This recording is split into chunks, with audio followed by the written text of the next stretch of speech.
Halo Hunters, welcome back to my channel In The Midnight Hunter TV. Gue balik lagi dan kali ini gue mau review action figure Cyborg Justice League dari McFarlane Toys yang keren dan detail abis. Ini adalah Cyborg versi Zack Snyder's Justice League 2021 ya Hunters. By the way, ini udah gue retouch di bagian chestnya ya Hunters. Jadi kalau nanti ada yang komen, kok beda sih bagian merah-merahnya ini? Ya ini karena gue udah retouch sedikit ya Hunters, biar tampilan lightingnya ini lebih smooth aja ya Hunters.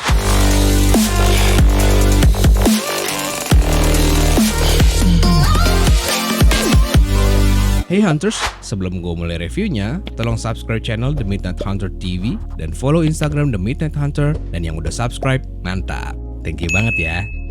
Oke, kita langsung aja lihat dulu nih packagingnya ya Hunters. Dari segi estetik, tampilan packagingnya ini masih sama dengan packaging The Flash yang beberapa waktu lalu gue review di sini. Untuk packagingnya ini didominasi warna hitam dan warna aksen biru khas DC. Di bagian depannya juga udah kelihatan ya Cyborgnya dan ada aksesoris juga ya Hunters. Terus di bagian sampingnya ada tulisan Cyborg Justice League dan logo Zack Snyder's Justice League 2021. Dan di bagian belakangnya ini juga ada photoshoot kerennya Cyborg Ray Fisher. Dan di bawahnya juga ada foto-foto karakter Justice League lainnya yang dirilis McFarlane Toys ini. Sama juga seperti di packaging lainnya, Wave ini dirilis tanpa Wonder Woman-nya Hunters. Overall, dari segi estetik dan tampilan desain packagingnya, DC Multiverse McFarlane Toys ini gue suka banget ya Hunters karena matching sama koleksi DC Comic. Nah oke, sekarang gue unboxing aja ya Hunters. Nah ini Cyborg Justice League ini kayak yang tadi gue mention di awal, bagian red lightingnya ini udah gue retouch sedikit ya Hunters. Jadi tenang aja, nanti gue akan coba komparasikan dengan versi standar yang belum di repaint. Nah kalau untuk proporsi Cyborg ini menurut gue oke ya, tapi ada juga kekurangannya yang nanti gue akan jelasin. Nah, bentuk body keseluruhannya ini pun udah kelihatan mirip kayak di filmnya. Gue paling suka sama head sculpt-nya ini ya Hunters. Ini mirip banget sama Ray Fisher. Matanya juga detail, bagian lehernya juga dibikin cakep dan detail abis. Terus untuk sculpting mechanical armor cyborgnya ini juga oke banget nih. Asli, ini detail banget ya, sampai ke bagian-bagian terkecil di belakangnya juga dibikin detail nih. Bagian tangannya juga nih, sculptingnya keren banget ya. Ini ada shoulder pad-nya nempel di tangannya ini. Ini bahannya juga soft plastik lentur ya Hunters. Terus kita lihat nih bagian perutnya juga. Ini sih bener-bener oke banget ya detailnya ya. Tapi ini di bagian pinggangnya yang agak kurang menurut gua. Ini kayak kurang masuk dan sedikit loose aja nih ya Hunters. Jadi kayak ada kelihatan gap di torso dan pinggangnya aja sih. Kurang proporsional ya Hunters. Tapi ini ngebantu banget sih buat pose artikulasi cyborgnya ini. Terus detail-detail di kakinya ini juga gak kalah menarik loh Hunters. Semuanya dibikin secara detail sama McFarlane Toys. Nah gua mau tunjukin ke kalian sedikit perbedaan yang gua retouch pada bagian lighting effect di chestnya ini ya Hunters. Punya gua udah gua retouch sedikit, gua bikin lebih smooth warnanya ketimbang versi McFarlane Justice League yang warnanya itu lebih kelihatan kayak darah gitu ya.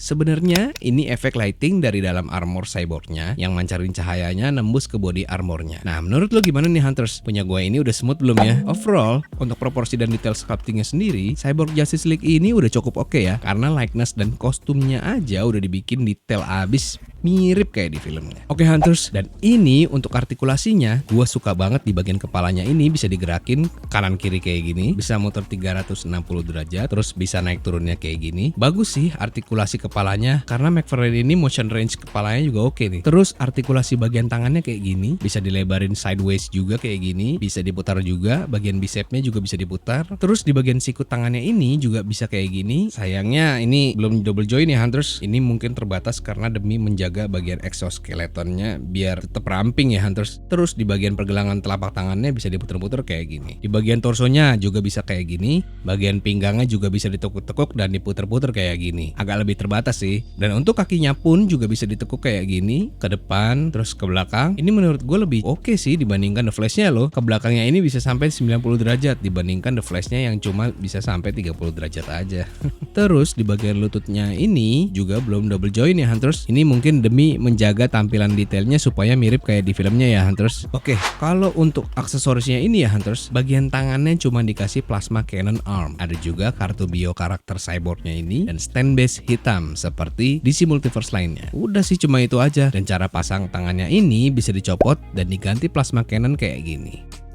Nah, untuk plasma cannonnya ini juga udah gue retouch di bagian warna biru mudanya ya Hunters. Ini efek lightingnya gue coba bikin smooth jadi nggak terlihat biru muda yang mencolok banget di bagian ini kayak aslinya. Nah, kekurangannya ini ya, ini nggak ada alternatif handsnya aja sih Hunters. Dan sebenarnya Cyborg ini dirilis sama McFarlane dalam dua versi. Untuk yang versi reguler seperti ini, wajah Revisernya kelihatan, dan satu lagi yang full max battle mode yang warnanya gun metallic yang sama warnanya kayak body armornya. Nah, mungkin Hunters di sini juga bertanya-tanya, kenapa sih McFarlane nggak sekalian aja bikin dua head sculpt dalam satu packagingnya? Ya, mungkin ini namanya bisnis ya Hunters. Overall, untuk aksesorisnya ini udah cukup ya Hunters, walaupun ini minimalis dikasihnya.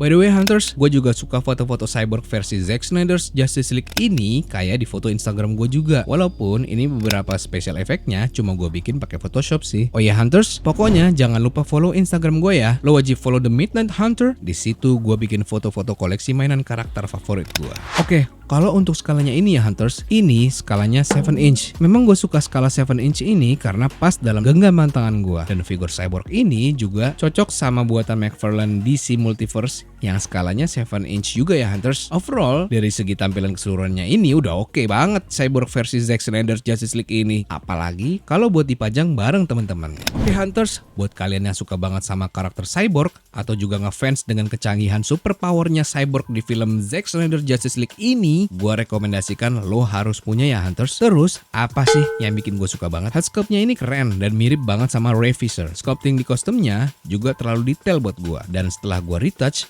makin tambah kelihatan smooth, detail, dan keren. Bisa juga buat lo bereksperimen kalau lo mau belajar repaint action figure. Dan aksesorisnya pun cukup oke. Cuma sayang, artikulasi dan aksesorisnya terbatas ya Hunters. Dan untuk harganya, ini dulu 2021 harga kisaran 200-300 ribuan ya Hunters. Kalau di retail, ini dulu juga sempat ada kok. Tapi harganya juga nggak beda-beda jauh sih. Dan yang pastinya, ini terjangkau banget buat lo yang mau koleksi dan seneng banget filmnya Justice League. Dan ini sekarang lo bisa cari dan beli Cyborg Justice League ini di offline store atau juga online marketplace. Barangkali lo nemu harga yang wow banget ya Hunters. Oke Hunters, sekian aja dulu review singkat gua The Midnight Hunter TV. Lo bisa follow gua di Instagram, linknya ada di deskripsi. Dan jangan lupa subscribe channel ini dan nyalain lonceng notifnya supaya lo bisa tahu duluan info dan video yang gua review selanjutnya. And keep hunting.